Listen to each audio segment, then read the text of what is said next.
In this video, you'll see how to connect your Labdisc to your computer using USB or Bluetooth.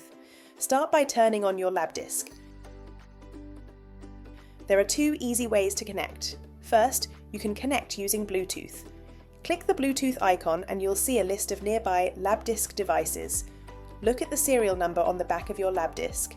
The last 4 digits match what you see on the screen. Click your device and it will connect wirelessly.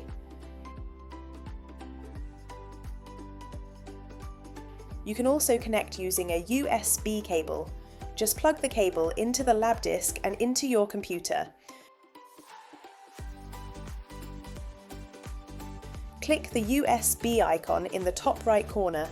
When it turns blue, you're connected. Once it's connected, you're ready to start measuring.